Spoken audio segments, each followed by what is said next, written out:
was enough.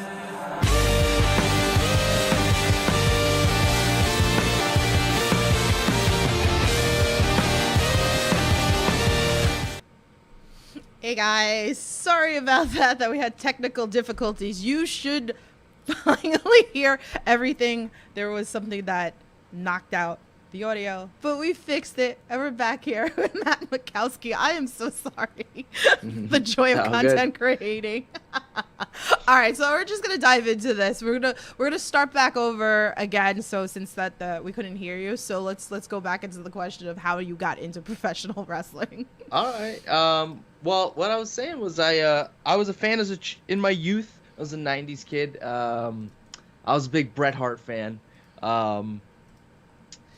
And kind of fell off though during the Attitude Era, which I always feel awkward saying because but then there's every now and then there's people who are like, oh yeah, I kind of wasn't into it too, even though that was some of the peak of wrestling's popularity at the time.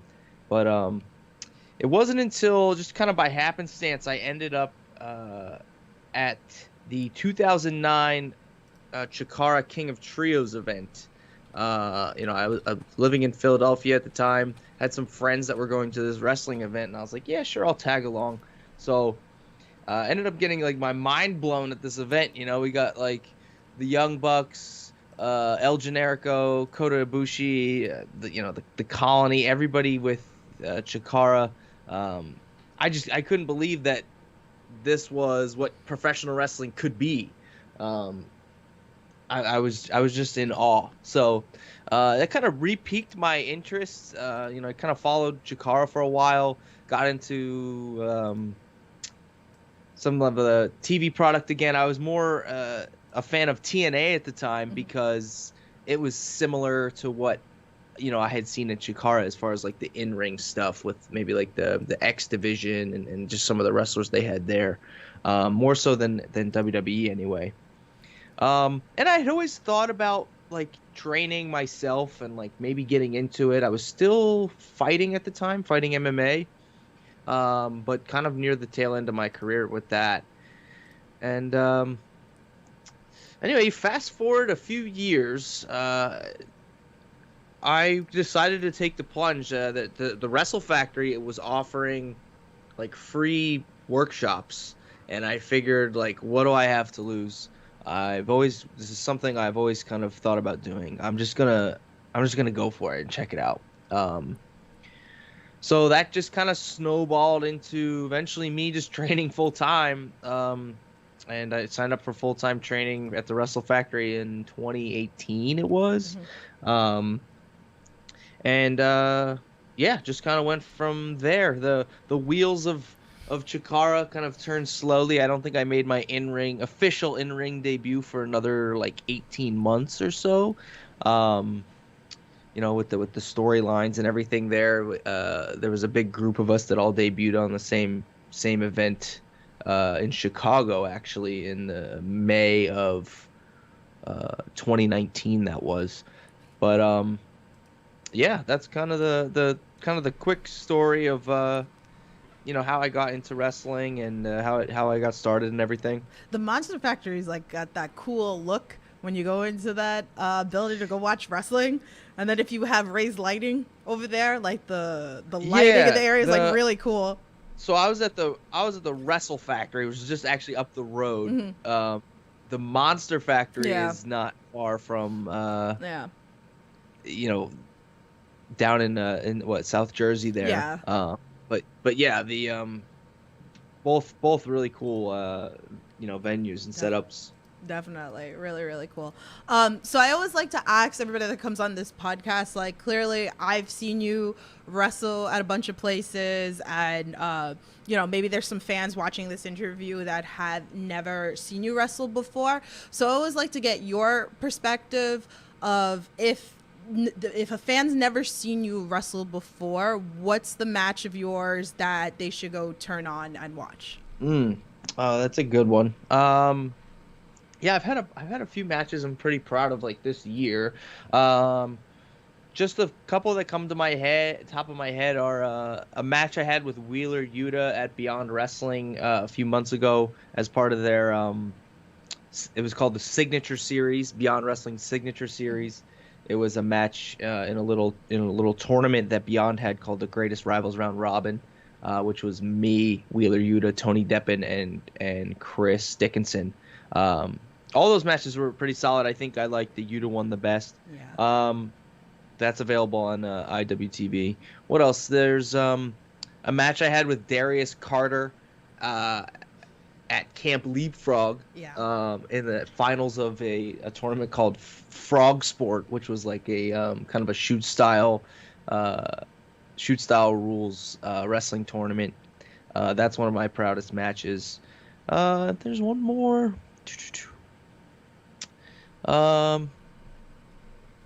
Yeah, I don't know. There's a few things out there. I had a recent match with Yoya at Hybrid Wrestling. That's available on YouTube, on the Hybrid Wrestling YouTube channel. But yeah, I think those are some of my favorite matches from this year so far. Bob Culture Podcast is in the chat. What's up? He goes, love the Volvi, love Bob. Would love to hear all about the infatuation with our fave X-Man. With what? With X-Man. So the Weapon X thing came from, it became my nickname during when I was fighting mixed martial arts, like back in the kind of the late 2000s. And very not dissimilar to professional wrestling. A lot of the guys in MMA had like nicknames like the Iceman or the Huntington Beach Bad Boy, the Phenom. It's just like basic stuff. And I guess it was known that I was like a Wolverine fan from the X-Men, and I think just at one point somebody was like, you should go by Weapon X. I'm like, yeah, I could do that. And it just kind of stuck. I used to kind of like dye my hair kind of crazy. That was kind of a fad in MMA as well. I don't really have the hair for it anymore, so I just shave a little bit. But yeah, that's kind of where that comes from. I think the Wolverine character kind of matches the intensity and ferocity that I compete with in the ring, so I feel like it's a good fit. Awesome. Jared Evans said, ask him why he keeps ducking me. Jared Evans, oh my God. I'm not. We're just a bunch of crazy circumstances. Me and Jared's been calling me out for months, and the match has not been able to happen. We were scheduled to wrestle at the Polycult Party event that was basically shut down a few weeks ago, and Jared just really wants that butt whooping, man. So I don't know. We'll see if somebody can put that one together, and Jared can finally get his wish. Yes, I'm all for this. I love Jared. Jared's been on the Under the Rope series. Go check out that interview if you don't know about Jared. It cracks me up. Oh man, so I'm gonna have to like come when this match like happens. Let me know when this match happens, so I can come be front row and start talking smack to Jared. I love it. So we have a fan tweet from our friend April. She goes, what is it about wrestling that made you switch over from MMA? Well, I guess here's some of the let's just say that with MMA I have to make a certain weight class. Mm-hmm. And that is one of the most stressful parts of competing professionally in combat sports is making the weight and cutting weight and dieting and just basically not training your ass off then not maybe getting to enjoy all the food that you'd like to sometimes. Not that I don't diet now and eat healthy and all that, but I'll have a cheat day every now and then, or just a snack that I would maybe feel guilty about having eaten before when I was training and trying to cut down to a certain weight class. You know, it's tough to be competitive in mixed martial arts if you're not making yourself as light as humanly possible, and sometimes the ways of doing that weren't always the healthiest, like you know, sitting in a sauna for hours on end and sweating out like 9 pounds, stuff like that. It's just guys will put their bodies through hell to make weight. So I don't have to worry about that as much with professional wrestling. I can be as heavy or as light as I want to. There's not really I mean, there are some set weight classes, but nothing that I've really ever had to worry about. I'm not trying to make it onto 205 live or anything like that. So that's honestly a big reason. And then, as I kind of was saying earlier about like getting started and kind of falling back in love with wrestling in the late 2000s, like it was just always something I thought about doing, even when I was training mixed martial arts. And then just with people, there were a lot of people that I look up to that were, you know, getting into professional wrestling, like Shayna Baszler. I'm friends with Tom Lawler, and he's a guy I look up to, and you know, really helped motivate me to get involved. You know, guys like Dom Guarini, I've befriended since getting into wrestling, and definitely a guy I had my eye on kind of before I made my debut. You know, guys with the similar backgrounds to me, with the Brazilian Jiu-Jitsu or the Muay Thai, or just kind of all around like mixed martial arts styles. Yeah, and you know, it was kind of just a thing where I was like, you know, I want to do something for me. This is always something I wanted to do. I want to give this a shot. I knew I wasn't going to compete in mixed martial arts anymore, and I wanted something that I could continue to utilize these skills that I've been kind of honing or you know, training in since like 2004 is when I started training in MMA. And I was just seeing that a lot of people were there was a bit of crossover, and it was something that, you know, I wanted to be a part of. That's awesome. It was funny because our next question was from Matt Lopez, and he had said pretty much you kind of answered it. I don't know if you want to add to it, but he said, what's been the hardest since transitioning from MMA to pro wrestling? Right. So with that, I think a lot of it is the pacing of the matches, you know, having to slow down every now and then, and not always, I guess just, yeah, learning to like regulate my speed in the ring, if you will. There was one other thing I was thinking about. I guess maybe interacting and playing to the crowd a little more, like with mixed martial arts. I am completely zoned in on the person across the cage from me. You know, there could be 0 or 5,000 fans, you know, watching, and I'm really just focused on the person in the ring. And for me, honestly, it's not too much different when it comes to wrestling. Like, I'm still focused on who's in the ring and what I have to do. But if there's a chance or an opportunity, you know, I'll interact with the crowd a little bit, or you know, kind of play to them when it's appropriate. Yeah.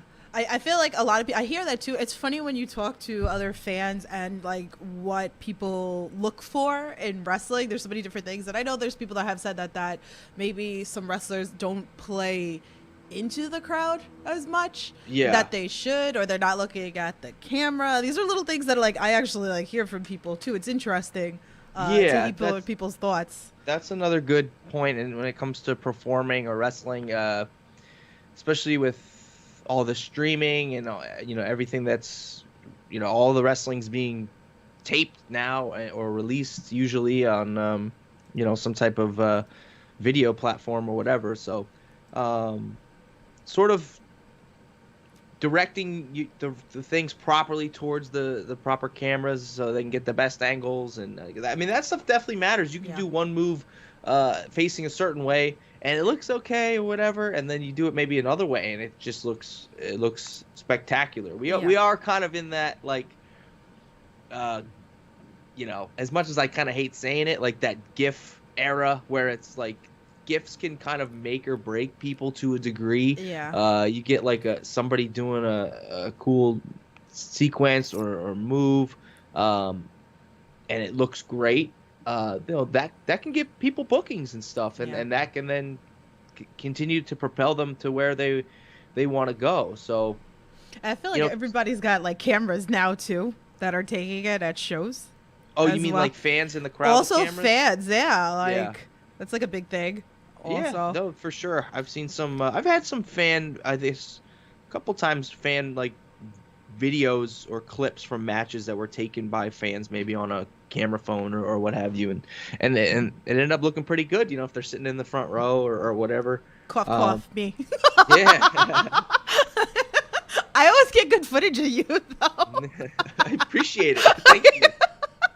I'm always there. I think even at Catalyst, I put a clip up with Myron Reed the other day, and Oh, he, yeah. like when he came out of the entrance, and he was like looking right at my camera because I had the professional camera, and like he's Yeah. like all in it, and I'm like, Reed loves the Myron loves the camera. Nice. And then it's funny that you know, we'll bring this up because I was gonna bring this up later, but let's talk about it now. Let's talk about Okay. JCW. All right, and I know I brought this up in your Twitch chat that we were talking about you and Yo-Ya at the Battle Ball, where you know you called it the Yo-Ya launcher. Yeah. We tried 3 yo-yo launchers. Third one didn't go so well, and ended up getting pinned. I think by I think it was Bam Sullivan. Yeah, and Slade. Oh, that was I love JCW. Yeah. It's such a great feel. So would you team up again with Yo-Ya? Absolutely. I mean, I've wrestled Yo-Yo twice now. He's gave me 2 great matches. And then getting to team with him in the Battle Bowl was a surprise, or a welcome surprise. And yeah, I would never be opposed to working with him, Yo-Yo or Janai. You know, Yeah. I respect both those guys again with their martial arts background, and we definitely kind of connect on those levels. I definitely like the different feels that we've been getting in wrestling, that there's so much. And like you brought up earlier, we were talking about like Bret Hart and the Attitude Era. Like here this is like, God, 30 years ago, right? Yeah, And then like yeah. here we are now at like the different styles that we're mixing into wrestling. And I think that's so important because it keeps wrestling fresh, right? We got the different styles, and maybe someone with your background getting in the ring with like a deathmatch wrestler or something. It's just that different combo that's, you know, we haven't seen. Or I completely agree. I think you know, wrestling should be like a buffet. There should be something for everyone. Different flavors for everybody. And a lot of this has always been there, you know, for that length of time. Not necessarily in the WWE, Right. but in Japan, or you know, on the independents here in America, there's always been like that different mix of styles. But maybe with the popularity of like streaming and just indie wrestling, all those different styles are just kind of becoming coming to light more, which is great. Yeah, definitely. John in the chat says, "Are you coming back to hybrid wrestling? Love your work." Oh, thank you, John. Yeah, I don't think it's been announced yet, but I believe you will be seeing me at the next hybrid show coming up here in October. Awesome. Looking forward to that. Another great promotion. If you guys haven't like checked that out, I think Yeah. that's on YouTube too, right? For free, I believe. Most Yes, of those they are on? usually Yeah. air. They usually hybrid has its own YouTube channel, and I think they do it on there. JCW has been using the GCW YouTube channel, Right. but both of those events, hybrid and JCW, have been airing for free on YouTube when they happen. So that's been cool. Awesome. Definitely a great promotion. So check that out. So I want to talk about the first time that I saw you live at a show, which was at Dropkick Depression. And this was way before the pandemic. Yeah. And then you were in this 6-way with Solo Darling, Anthony Gangone, Eric Corvus, Matt McIntosh, and The Whisperer. That's right. That's right. Oh my goodness. Like just bringing it back and like going through it. I know I told you this off air, that it was just funny, like going through like the time hop and I'm going through all my footage, and like every once in a while I see something and I get that flashback then, and I was like, oh shit. I was like, I did see Matt here. I was like, that's so crazy. But this this was a fun match. A lot of chaos. I know sometimes it's not everybody's cup of tea, like the 6 ways or whatever, that it can be very chaotic, but I have a lot of funny footage of Eric Corvus falling in front of me, and the centipede that you guys did, like, see, I remember like yesterday.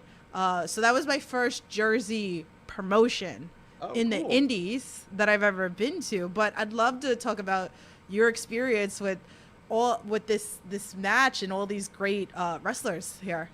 Yeah, I was really happy to be a part of that Dropkick Depression show. I think that came to be a few weeks beforehand. I was going to be on that. That was the first time I had ever wrestled 2 matches in one day. I mean, I had only debuted a few months before then, but there was a Chikara show earlier in the day, and then a bunch of us, drove up to the Dropkick show.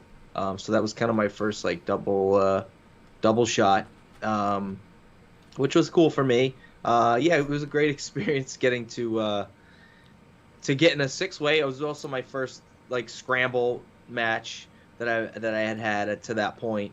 A lot of chaos, a lot of different moving parts and different styles within that match itself. So it was a fun time, great crowd. I love what Tara does with the Dropkick Depression shows, so I couldn't have been happier to have been a part of it. Yeah, it's definitely a fun promotion. If you guys haven't checked that out, definitely. I believe it's also on the IWTV app. So, which is so great. Great promotion. A lot of people you guys know. A lot of people you guys seen on the network. I mean, even the 6-way. Like I've had Anthony Gangone on, I've had Corvus on, I've had Matt McIntosh on. So if you guys want to check out those interviews, those are on the Under the Rope series as well. So nice. Jared's in the chat now. We already talked about you. He goes, he's like, hello, Matthew. Ducking me in a match looks good on you. Oh man, he's gonna get some. I'll tell you what. Man, like we're gonna like clip this and like put it out there. Like this needs to like happen. Like I'm gonna. He wants to get his butt kicked so bad. It's comical to me. I love it so much. Okay, so Pizza Party Pro, another promotion I've been dying to go to. I love this promotion. It was great because I got to watch some of it during the pandemic. I was in somebody's Discord. I can't remember who it was when they had aired one of the episodes during the pandemic, and Dan was in there. I forgot who else. There was a couple other wrestlers hanging out in the Discord while we were talking about it. Okay. So I'm so glad that we're back. And I'm so glad I got to witness this live. You guys can watch that Indie Talks episode on the No Holds Barred Network too.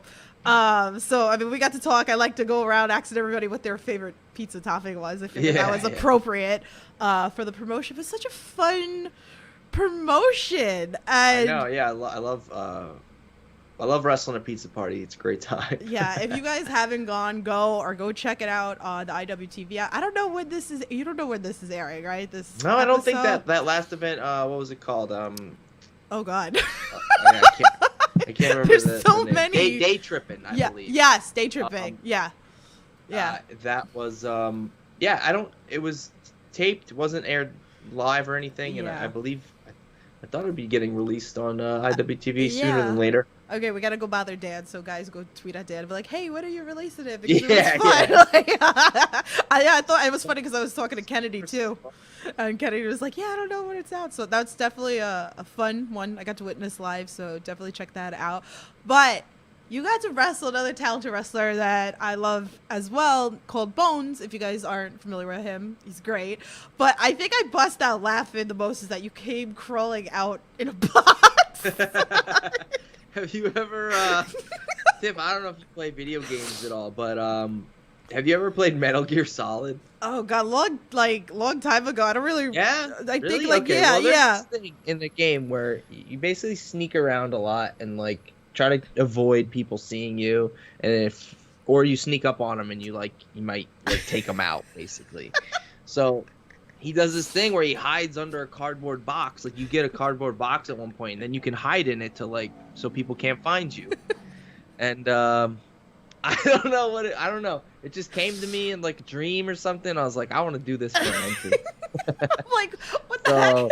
So there's this really cool song that one of the games had that like called Snake Eater, and it was just like, it's like this nice like James Bond-esque like ballad or whatever, but it's for the video game. Anyway, I came out to that song.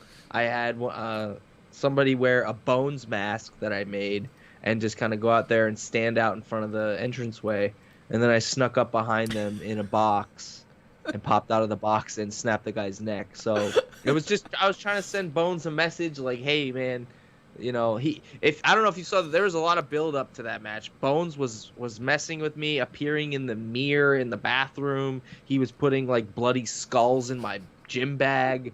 He was using a voodoo doll against me. Yep. There was a lot of crazy stuff that was going on for that match. So I had to try to play some mind games back at him during the event. So that's kind of what that was all about. Okay.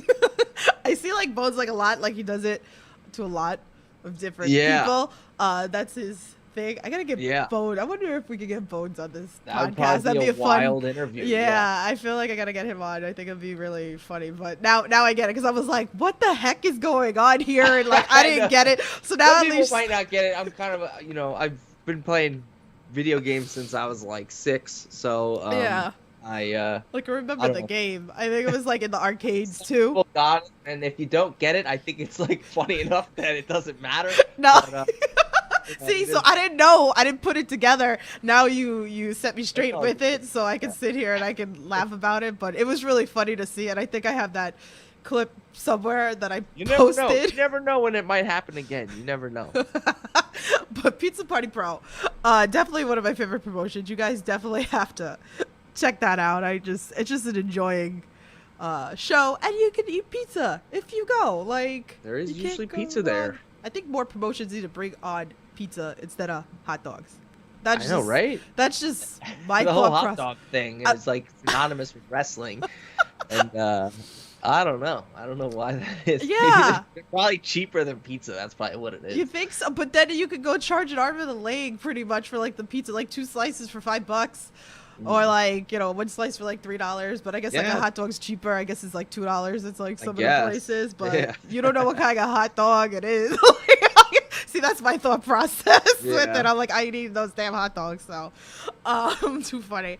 All right, so let's talk about, you've wrestled so many talented wrestlers: Tony Deppen, Hollow Wicked, Gary J, Chris Dickinson, Simon Grimm, but now, the way that it's going, we have a lot of new rising talent. It's crazy to me to watch a lot of this talent. We have people like Billy Starks, Nick Wayne, who are like 16 years old, and they're killing it in the independent scene. Then you have Matt Tremont students that, again, like between the ages of like 18 and 22, and they're killing it. So is there anybody that's caught your eye that you would love to get in the ring with? Man, I mean, I was lucky to wrestle Austin Luke. I wrestled him as far as the H2O boys go.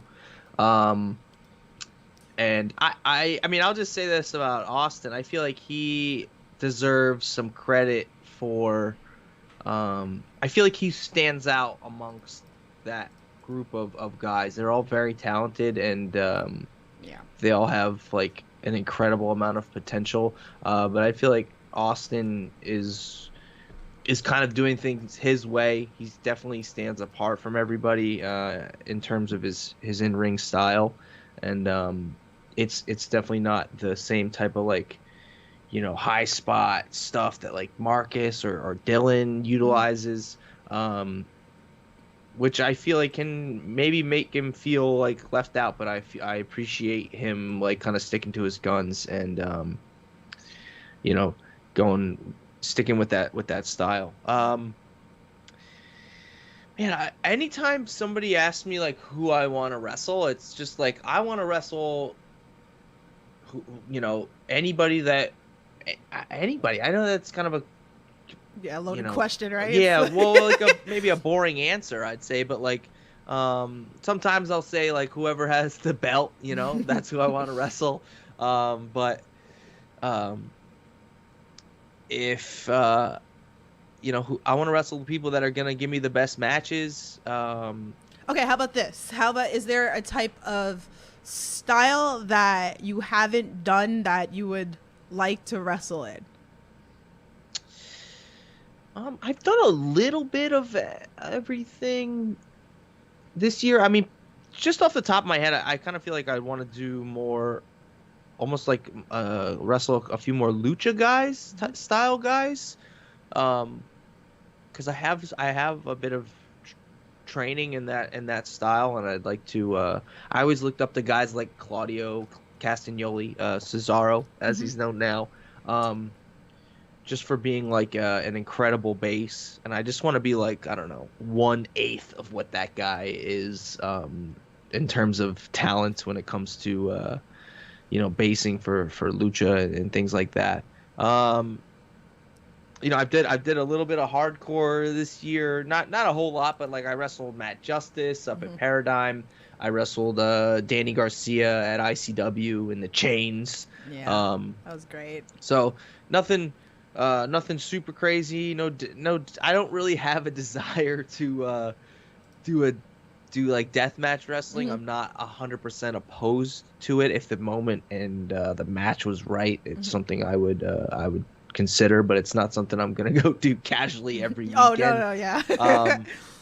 And of course a lot of shoot style with Paradigm and Bloodsport and Camp Leapfrog's been doing that too. So I've gotten a little bit of everything, but I guess what's maybe lacking is and honestly that's because there aren't a whole lot of guys that utilize like a lucha style in America, on the American independence anyway. Right. Because I feel like the Wrestle Factory, it was probably one of the last places to kind of teach that style in America. I can't be sure about that. I'm sure there's other places out there doing it, but it was definitely one of the more prominent places that was still kind of coaching in a lucha style. But yeah, I mean Okay. Oh, that's good. That's good. Yeah. Like, I mean, I can touch base on Austin because I kind of agree with you, and that's like, well, I love all those kids over at H2O. Like, they're great, and I think, and I always say this. I've talked about it with Ryan Rudfield, and I'm like, I feel like those are the initial 6. I mean, you guys see it on my cover photo of me with the 6 boys, and I feel like those are your 6 like first like breakout kind of in a way that a lot of people are trying to know, like you said, like Marcus and Dylan, like they're making their rounds. And I feel like Austin, it's there. It's definitely there, and it's like I hope more people like get on board with Austin, and I love it that he's got that different style to him, and that's what makes him unique, I feel like. Yeah, well, that's kind of what I was getting at. The issue is I mean, this kind of goes back to what we were talking about earlier, is like his style maybe isn't super conducive to like these crazy gifts or anything like that, where you got Dylan and Marcus doing like whatever crazy shooting star presses off of ladders and shit, and which is incredibly impressive. But that's not what Austin's doing. He's more of a Daniel Bryan or Shibata style. Those are the guys that influence him, at least from what he's told me. And so it's gonna take some time to kind of cultivate the reputation and kind of the fan base. It's just a little bit more slow rolling, I think, when you utilize that kind of style. Like I've seen that a little bit with me. I try to kind of mix. Not that I do crazy high spots, but I try to come up with things that are really creative that people have maybe never seen before, that are still kind of true to me as like a submission artist, or just striking spots, just stuff like that. And that's definitely helped me, because I've definitely had some gifts go, kind of get out there and help get my name out there. Yeah. Austin Luke with his kicks, though, like some serious kicks. So I give him that. And Jared's in the chat. He goes, "Are you gonna send me to bed without ice cream?" And then he said that you mentioned everybody but him. I mentioned everybody but him. Well, About matches that I you want to want. wrestle Jared Evans. All right, clip that. I am with you. Hot mess. I'm gonna beat the holy hell out of Jared Evans. Okay. Too funny. So what's been your favorite moment thus far In terms of what? in Wrestling? in wrestling? Yeah, Oh. for like your career. Oh wow. Okay, so I mean, I don't know. I haven't talked about this a whole lot, but like I checked off a few, and I don't hope this doesn't sound like arrogant or anything, but I checked off a bunch of boxes that I wanted to accomplish like really early. Okay. And I guess because they were very obtainable goals for me, Mhm. but like within the first 6 months of my career, I had wrestled in King of Trios. I wrestled on Bloodsport, and I wrestled at Beyond Wrestling, and those were 3 huge goals for me. Mhm. Was to get on Bloodsport, wrestle King of Trios, and wrestle at Beyond Wrestling, and kind of all 3 of those things happened, I think, within the first 6 months of my career. So I was like, for a while, not that I was like satisfied or complacent, but I was just like, oh man, if something did happen and my career ended, I wouldn't be super upset because Right. I accomplished what I set out to do. And now now it's more like bigger things, like getting to a larger stage, or becoming a champion in major promotions.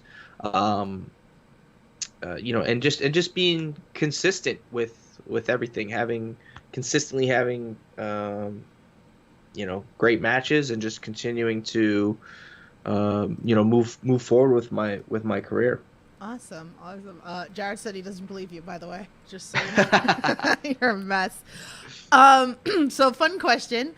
So besides your gear, what would we find in your gear bag? Oh man, a couple protein bars just for food, like in case, because like man, food is like, it's tough. You get to a venue and then you kind of have to be prepared to be there for a few hours, maybe without leaving or anything. So I try to bring some food with me, or something that's something I could eat and then continue to wrestle without any issues.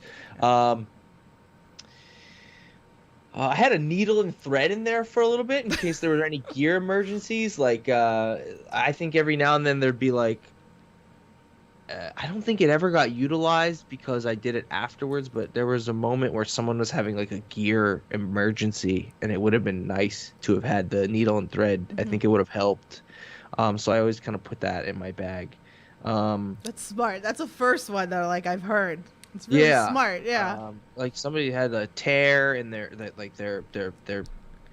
tights tore or something, and that sounds like a nightmare. So a needle and thread would maybe be a nice help there.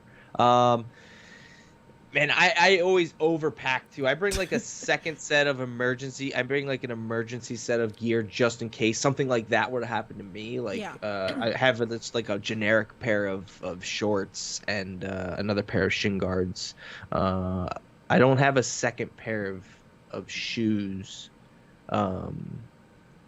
But there was times, it was more when I was a trainee. Like, it's funny because I've wrestled him twice now, but at King of Trios, I think it was like, and I don't think he'll mind me saying this or anything, like Chris Dickinson forgot his shoes for one of the nights he was there, and he ended up wearing my shoes in one of the matches. So I kind of helped out in that way. And then I think I was at like a GCW show, and Joey Janela needed some wrist tape, and I had wrist tape in my bag, so he used some of my wrist tape. So I'll have that. That's funny. I feel like I see that a lot too. I remember somebody saying that everybody needs wrist tape, but nobody's ever carrying it. Yes. So I'm usually the wrist tape guy. I mean, I want to get my own wrist tape made, like my own brand of wrist tape. Oh, that'd be cool. And like, and like get a wrist tape sponsor because I feel like especially with the pandemic or something, wrist tape has gone up and it's not cheap. I mean, it wasn't cheap before, but I feel it's more expensive now. That'd be so. cool though, with like your logo, so that it's like that. Yeah, If something anybody like that, and then needs it it. could kind of be like almost like a gag or like a joke. I would just try to sell it to all the wrestlers, be like, "Hey, you want get some Weapon X wrist tape or something?" Like, I feel like I could do well with that. I think you should. Yeah. Yes. But We're gonna find you a brand. We're gonna get you sponsored. I know that'd be sick. You can do it on your Twitch channel. Hey, Yeah. there you go. Nothing else crazy. I'll carry my jiu-jitsu black belt in there in case it's appropriate for me to come out with it sometimes. If I'm doing like I usually bring it out for my blood sport matches and stuff. That's definitely fun. I think that's about it. Okay. Yeah, I heard like sometimes you never know. You might hear some crazy stuff in the bag. So it was like a fun question to ask. Yeah. Best road trip story. Oh man. I don't have anything like super specific. The podcast is gonna be over. You're gonna be like, "Damn, I thought of this." Maybe. That. Yeah. I mean, I'm lucky in that I feel like there hasn't been any major issues with road trips. One of my fonder memories is actually going to for my debut in Chikara. I think we had a minivan of like 7 or 8 of us, and that was kind of fun. Just that, driving all the way. What is that, like 12 hours? Actually, no, we had a show in Pittsburgh along the way. I think it was either Friday or Saturday. We were in Pittsburgh, and then Chicago the next day, and then home from Chicago. So, we were all kind of crammed in this minivan together for a while. And honestly, it really helped the trip go by fairly quickly, just having that many people in there to talk to and just and hang out with. It was a lot of the Crucible guys like Demorist, Tunku Amir. Who else was in there? It's just some of the other students or maybe people that were working ring crew at the time. But yeah, I think I keep it pretty chill on the road. I try to just get where I need to go, and if there's no major issues, then we're good. No, that's good. Sometimes we get some really funny stories on here. I always go back to Jeff Cannonball throwing pizza out a window. Yeah, I try not to. I try to keep it low key. I don't need any issues. Oh, you know what? I just thought of something. There you go. See, triggered it. That's it. I'm just gonna bring that up on interviews. Okay. It's a fun story. I don't think it's anything super serious, but it is an interesting little tidbit. I got pulled over. Oh God. Yeah, we got pulled over by the police in Massachusetts. I was with Solo Darling and Nick Gage. Oh no. So yeah, I mean, it was again a very uneventful pullover. I think her license plates were expired or her tags were something, but it was just kind of a trip getting pulled over with like Nick, who Oh, no. he was completely chill and cool guy, like super nice. And it was Solo was driving. I think Thor was in the car too, her dog. Aw. And yeah, I think the officer eventually actually let us go or whatever. But yeah, that was about it. That was kind of one of the more eventful things that's happened. Oh my goodness. Too funny. I'd be shitting bricks probably. Oh man. Best road trip snack. Jeez. I usually it's funny, like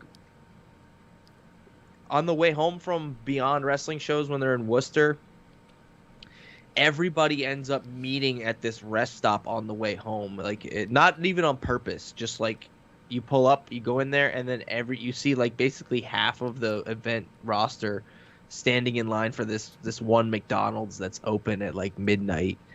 Um, and it's probably that's the only time I eat fast food is when I'm coming home from Worcester, Massachusetts, and I'll get like a double quarter pounder with cheese and like a um what do they call them?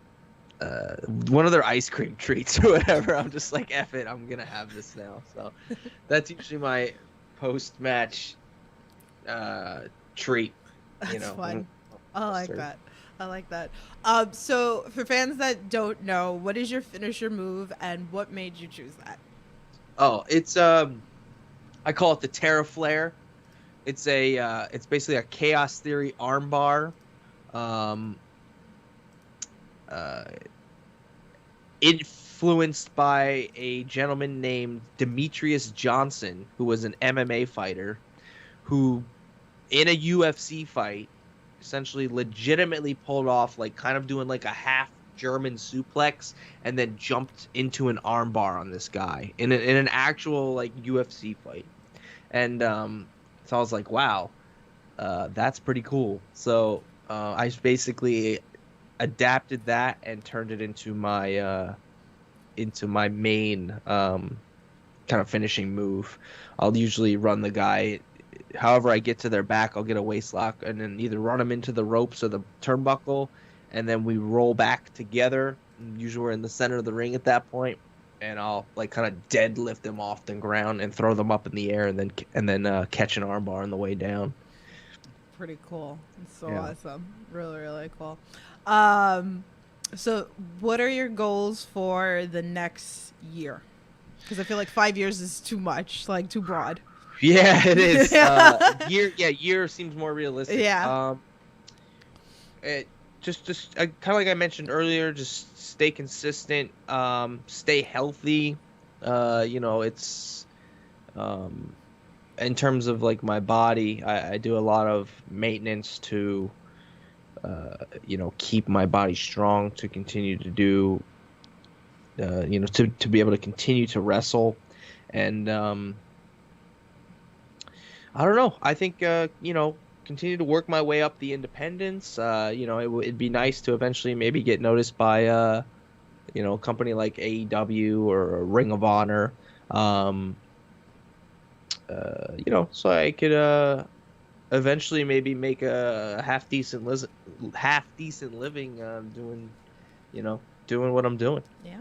Yeah, hopefully, even like over at Dark, I feel like a lot of people have been getting a lot of opportunity. It's so cool to see Yeah. a lot of the people that I see on like a weekly basis like show up on Dark. It's I really love it. cool. It's great. It's nice to give those guys a little bit of the spotlight. Hopefully, maybe it increases their following a little bit. I mean, those matches are not they're not. It's not like must see TV for those things, but it is a nice thing. You get a cool graphic. You get in there with maybe some of the best wrestlers in the world, and it's an incredible opportunity. So I love what AEW's doing, and I'm a big fan. I follow their product a lot, and I'm usually watching every Wednesday. As a wrestling fan, they keep me captivated. Yeah. I know everybody gets into so much of the background and all the details. I mean, I really just try to honestly, when I'm watching wrestling, a lot of times I'm just watching as a fan. Right. I mean, I follow a lot of the independents too, and watch a lot of independents just to see, I guess you could say to see what I'm up against, or what the standard is, what are other people doing, what are other companies, booking, like who are they booking, and what are those guys doing, just kind of keep up with everything, but I definitely watch the AEW product just because it's fun. I mean, it feels like the indies, a glorified indies. Yeah. It's a glorified indies. That's what it feels like. Yes, yeah. I mean, it's becoming. I mean, this is kind of going on a tangent. It's becoming.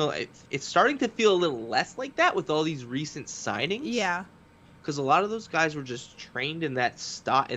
Well, no, they weren't trained in that style. Because I was but they've been wrestling that style for Right. many years now, and I feel like it's kind of carried over to them in AEW. Like I was excited to see guys like Daniel Bryan and Adam Cole because they came from the indies, but Right. again, they've been at WWE for a long time now, and sort of, I think it's been, and time will tell. We haven't really seen them wrestle a whole lot, Yeah. to this point, but I love like a lot of the talent they have there, like the Young Bucks, the Phoenix and Penta, Jungle Boy. Oh my goodness, Orange you know, Cassidy, like. Yeah, Orange Cassidy. Yeah, Private Party. Like, These are like all people Pac, I watched. Yeah, it's nuts. They wrestle at a certain pace that I feel like you don't see on WWE television, Yeah. and that's what I like so much about AEW. And I have noticed when they've brought people from WWE into the fold, the pacing goes back to what I would see on WWE TV. Yeah. And this is just maybe my observation or my opinion, but which I'm not as big of a fan of. Like I like Omega. I will say a guy like Christian Cage has been, some of his matches have felt more of like an indie pace or like a also Dustin Rhodes. I've really enjoyed his work. He's not on television a whole lot, but a lot of his matches I think are like, wow, this guy's amazing. I wish he could have wrestled like this, when he was in WWE. But anyway, I know a bit of a tangent there. No, it's good. It's funny because, and I'm gonna bring this up because since we're talking about it, that when Nick Gage finally came on to AEW, we got like a little bit of a death match, like not full blown death match. That was really cool. I thought that was such a cool little angle, such a great thing for Nick, and honestly, GCW has been just killing it with a lot of those, just the involvement from some people that aren't normally there, like whatever, Moxley or Matt Cardona. A lot of these angles and the stuff they've been doing at GCW has been like knocking it out of the park. It's been awesome. It was cool to see like a lot of the wrestlers like in the indie scene like tweeting about like, here's Nick Gage, and I feel like it gave an opportunity, I feel like, for like, this is why we love wrestling, and I feel like it gave hope also for people like that, or you guys that are in the indies, that possibility. Like, you could be there one day. You could be eventing at AEW Dynamite, or like that could be you. And it was really cool to watch all those tweets from a whole bunch of people in the indie scene. Yeah, I know it kind of like bolstered like the deathmatch scene, because I know a lot of those guys, I just from what I've seen through Twitter, have this thing where they feel like, I see this quote a lot where they're like, oh, you'll never get on TV with doing that style or whatever, like, and then seeing Nick wrestle Chris Jericho essentially in a death match on cable television was probably very empowering for a lot of those guys, which was cool. It was cool to see. Definitely. So cool. And you actually like hosted on your Twitch channel. I was in there. You were watching All Out. So that's like fun to like do, like sit with other people. If you're by yourself, I was by myself that day because I had a cold and I didn't go to my friend's house to watch. No, I really enjoy the stuff with Twitch was similar to kind of like what it was with me with wrestling. I was like, this is something I've always kind of thought about doing. I'm just gonna try. I'm gonna do it. Yeah. So it's like my favorite thing about it is getting closer to some really great fans. There's a lot of people that I get to chat with like every week that are in there talking with me, and it's like anything else. It's something I gotta keep working at. And continue to grow, but like I'll do like watch-alongs and stuff for major events where it's basically just like we're all kind of hanging out, chatting about the event, watching the event together, and those have been really great. Usually those are some of my most popular streams, or when I get the most people in there is when I'm doing those like watch-along things. And I'll do that for indie events too, or maybe some of the bigger AEW shows and stuff like that. Yeah, no, it's fun. I like chatting with a whole bunch of people that are actually watching it. You can have that instead of like, Yeah, or like on Twitter. I mean, you'll have your stuff on Twitter. A lot of people are posting stuff, but I think when you're just a yeah, bunch of you, I've done the Google Hangouts with people. They've hosted that, or Discord, or yeah, like you yeah. said, like Twitch, and that's just fun that you get to sit and talk about wrestling with people that enjoy wrestling. Exactly. It's a fun experience. So so I have two final questions for you. If you guys have anything else, drop them in chat. So my next question is, what do you do when you're not in the squared circle? Oh, I'm taking care of my children. Um, I coach kickboxing and jiu-jitsu classes at a gym called Royal Striking in South Philadelphia. So I'm there a few times a week. I'm exercising typically in my basement now. During the pandemic, my wife and I uh, kind of put together a small home gym, so I'm lucky to kind of be able to just go downstairs and get some exercise in. Um, yeah, but I'll play some games with some friends, like video games and stuff. Uh, and or I might be going to practice, like uh, I guess that's kind of like being in the ring, but yeah, I'll go to wrestling practice or maybe jujitsu practice. Um, uh, yeah, that's pretty much, my kids have kept me busy. I'm going to I'm going to soccer practice tonight once they get home. They got Aw, like that kind of stuff. So fun. yeah, I have a 5 and a 3-year-old. They keep me pretty busy. Um, but yeah, you know, uh, Awesome. And check out his Twitch channel so you can go watch some video games too and all that fun yeah, stuff. yeah. I stream 3 nights a week typically. At twitch.tv/WeaponXMatt. I'll be like, we'll watch wrestling on Sundays. It's usually like shoot style stuff, and then or like Japanese wrestling, and then Tuesdays are usually like some kind of group shenanigans. I have some friends on there that I play with, like CC Boost, Phil Stamper, Max Zero are very commonly on there, but like Razor Wing, Boomer Hatfield, Shay McCoy, Big Calyx every now and then. Whatever, it's stuff like Among Us or other party games and stuff. We have a good time, and then yeah, occasionally like I'll play some solo games and stuff on like Thursdays or whatever. But yeah, that's just again something I wanted to kind of give a shot and just try to stay consistent with it and kind of keep going from there. Awesome, awesome. So I always like to end my interviews off for any fans that want to get into training or they started training, but for all inspired and amateur wrestlers out there, what's a piece of advice that you would like to give them? Um, I would. I mean, I guess it's tough to know, but I would say try to find a reputable school in your area, and like, how do you do that? Obviously, you're gonna use like the internet to probably find like, because if you type in pro wrestling school into Google, I think like there's like 5 schools around me. So it'd be hard to like maybe choose or to know what you want to do. I think a lot of people would just go with convenience at that point. What's closest, or maybe which school's tuition is cheaper or something. Um, uh, but I guess it helps if you know a wrestler that was made that you like, or that that's trained in the area or trained at a school by you. That's always nice. Because then maybe there's somebody there that can, you can get to the level that they're at going to the school that they went to potentially. Um, yeah, and I would just say, focus on your fitness.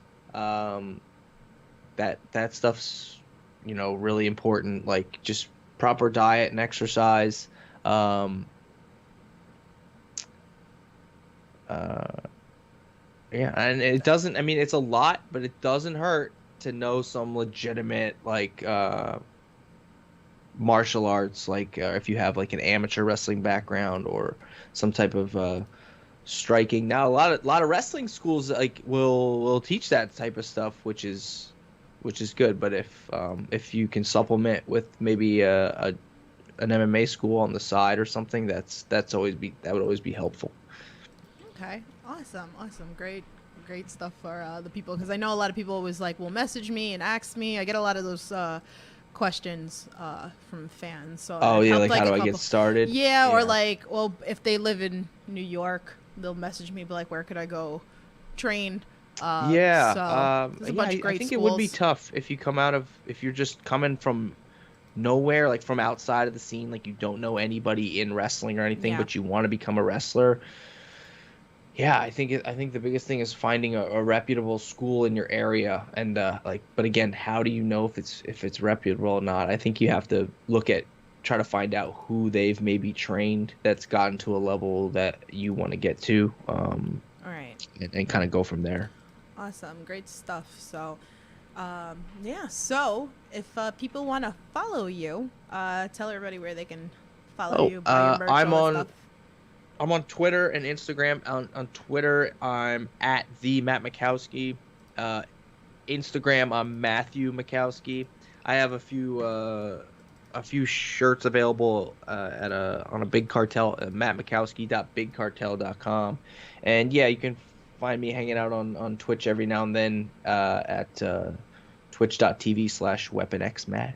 Perfect. All those links are in the description below. Go give some love. Go bother him at his streams. He likes all that. So be like me. I like bothering everybody every once in a while. So. Appreciate you.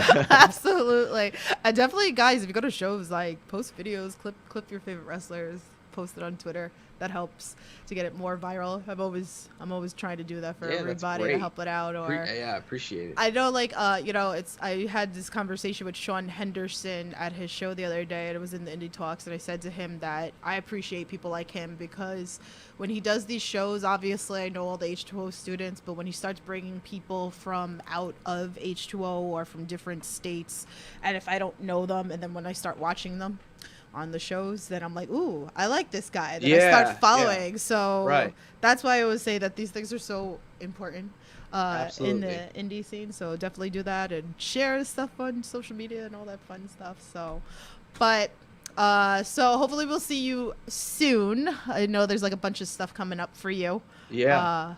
Definitely a bunch of shows. So I'll come say hi when I see you. Please do. Yeah, I will. I'll get that footage and all that fun stuff. So, but thank you for coming on and chatting with us and getting to know you a little bit better. Yeah, Tiff, thanks for having me. Absolutely. So, guys, that's going to wrap it all up. Thank you again, Matt. Thank you guys in the chat. Of course, Jared, you too. Okay. Hopefully we get this match that happens. Damn, that's a loud motorcycle. Crap. The joy of living in New York, guys. But seriously. So on that, make sure you stay safe, support independent wrestling. I will talk to you guys soon. Have a good night.